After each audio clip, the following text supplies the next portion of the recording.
So just finished up another school week, thinking about building school culture. One of the things I got to do this week was take my STEM class to an engineering and design manufacturing company, and just thinking ahead about how do you take kids on a field trip.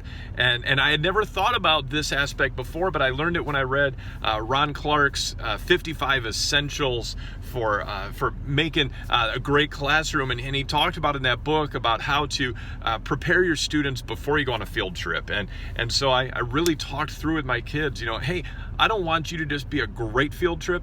I want you to be the best field trip that's ever gone to the place that we're going. I don't want you to just be a good field trip coming from our school. I want us to think about how do we represent our schools so that they talk about us and say, boy, that group that came from your school, from that school was just incredible.